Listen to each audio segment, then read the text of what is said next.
This proposition involves two compacts, or another word for them is contracts, between the state and Indian tribes for gaming. And the two tribes in question are the North Fork Rancheria of Mono Indians in Madera County and the Wiyot tribe of, up in Humboldt County.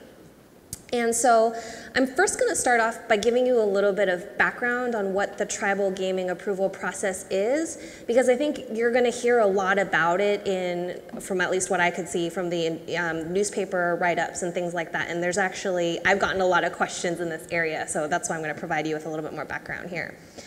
So the first thing to realize is that Indian tribes have special status, and so they're generally overseen by federal law. And so states have limited authority to kind of oversee what they do.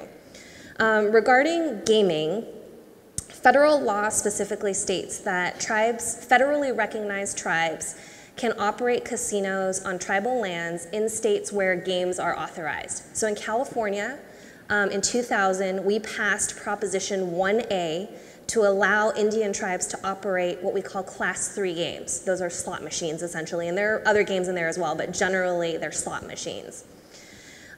Second, federal law also generally prohibits gaming on new land that's acquired for tribes after October 1988. However, there are some exemptions, and these exemptions are kind of what leads to off-reservation gaming. So you might have heard some of these terms. And so for the North Fork tribe in particular, they submitted an application to the federal government under one of these exemptions, and it's called a two-part determination. And so as part of the process, the federal government needed to conduct an evaluation and determine two things. One, that it was in the best interest of the tribe to have gaming on this new land that was going to be acquired, and two, that it wasn't going to be detrimental to the surrounding community. And the evaluation is quite extensive, including whether or not they have historical ties to the area, etc. The last part of that kind of two-part determination is that the governor of the state in question would need to approve it. So the North Fork tribe submitted their request in 2005. The federal government said, we agree that this exemption should be approved in 2011, and then in 2012, the governor concurred, agreed with that determination, and the land was put into trust in 2012.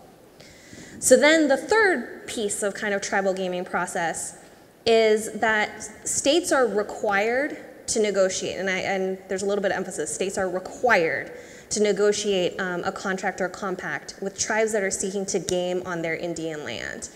And so Proposition 1A that we approved, and I mentioned, does lay out the process for the state, and then there's also federal law that applies. But mainly, this is the process.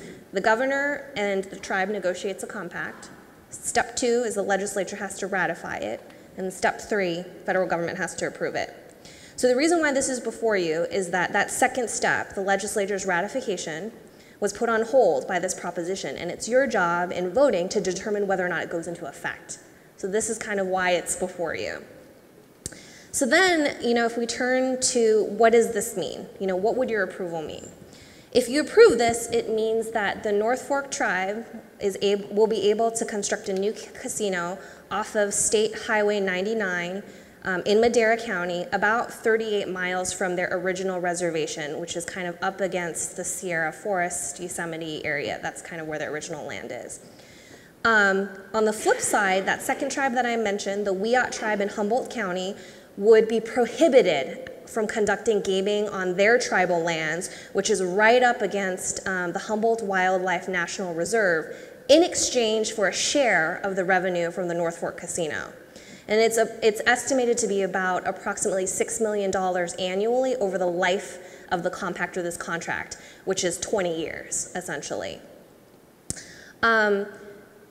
The compacts would go into effect, and there are also a whole bunch of local agreements, local memorandums of understandings between the North Fork tribe and the city of Madera, the county of Madera, and the Madera Irrigation District. And these compacts specify payments, which I'll get into a little bit later, but then they also include other requirements in terms of what's the state's ability to regulate the tribal activities within the casino, Things that are important to the locals, so for example, in the Central Valley and Madera County, water is important, so it specifically bans the tribe from building a water park or from building a golf course, and also talks about what they would need to do if they used more water than was anticipated. So then turning to kind of the fiscal effects, I mentioned the $6 million annually to the Wiyot tribe in exchange for them not gambling. The North Fork tribe would also pay approximately $15 million to other tribes in California that don't game. They operate limited gaming, which is defined as kind of less than 350 machines. They're very small.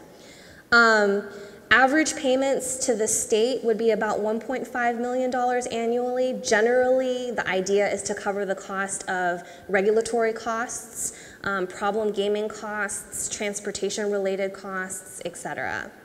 The bulk of the payments are really associated at the county level, and they kind of fall into two categories.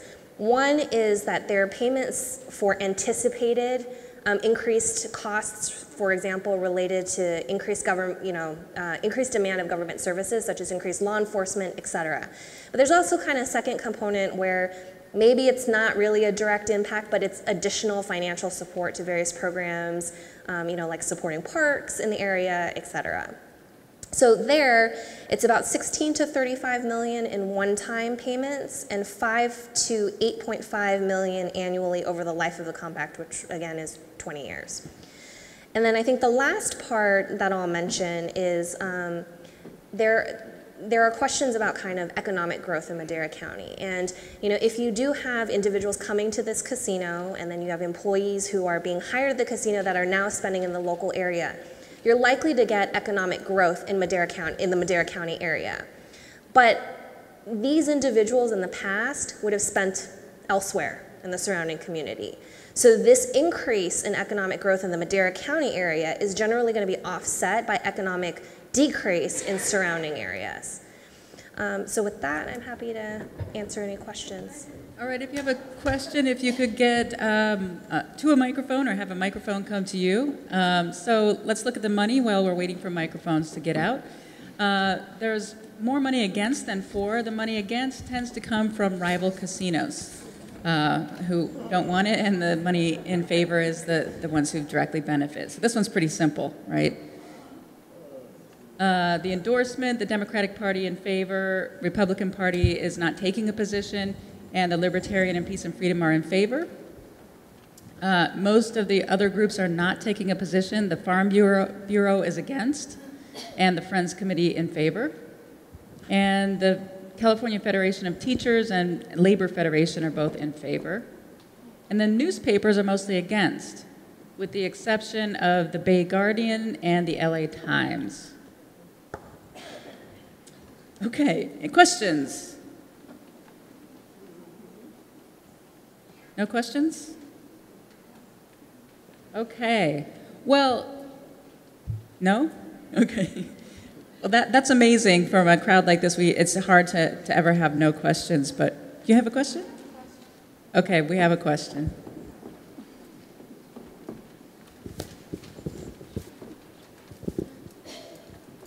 Thank you. Well, first of all, thank you. This is really helpful.